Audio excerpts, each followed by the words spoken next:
L'aide émotive peut nous être accordée, mais ce n'est pas le but de Dieu. Elle fait simplement partie du processus par lequel Dieu s'occupe de nous. Ce à quoi il tend, c'est à former notre volonté afin qu'à l'heure la plus sombre, nous soyons capables d'exercer le pouvoir de notre volonté. Quand nous nous sentons secs, nous pouvons utiliser malgré tout notre volonté pour lire la Bible, prier, témoigner. À travers des exercices répétés, le pouvoir de la volonté deviendra de plus en plus fort. Si durant notre vie, nous continuons seulement avec le pouvoir émotionnel, nous ne ferons jamais beaucoup de progrès. La raison pour laquelle Dieu nous donne des sentiments de joie, c'est pour nous empêcher de nous décourager au point de rétrograder. Mais alors il diminuera et coûtera graduellement notre joie et aussi augmentera et allongera notre sécheresse, de sorte que nous puissions exercer le pouvoir de notre volonté jusqu'à ce que nous devenions forts. Comme nous repassons notre expérience passée, nous remarquons que notre joie et notre sécheresse tombent sur nous comme des vagues.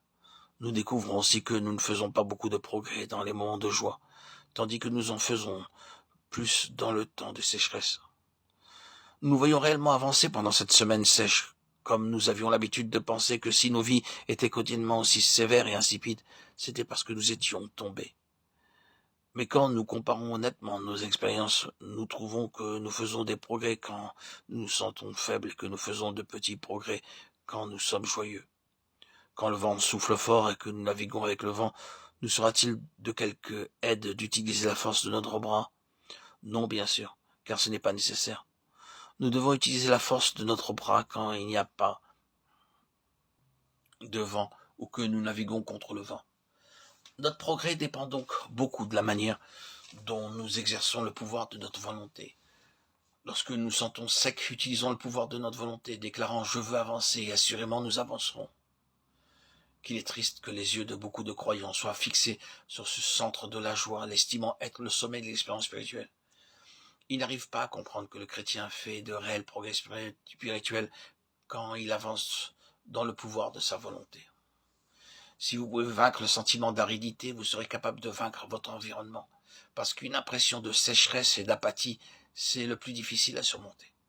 En le vainquant, vous pouvez très naturellement vaincre d'autres environnements.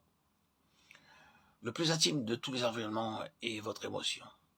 Si vous êtes capable de vaincre votre émotion, vous serez aussi victorieux sur d'autres environnements. Vous devriez exercer le pouvoir de la volonté en disant « je lirai la Bible, je prierai et je témoignerai ». Même si vous vivez dans la sécheresse sans aucune conscience d'onction, vous découvrirez néanmoins le pouvoir de tout vaincre dans votre environnement, aussi grande que cette chose puisse être. Pour parler franchement, je dirais que quiconque ne peut vaincre l'environnement n'a pas non plus vaincu l'émotion. Celui qui obtient la victoire sur l'environnement a conquis en premier ses propres sentiments.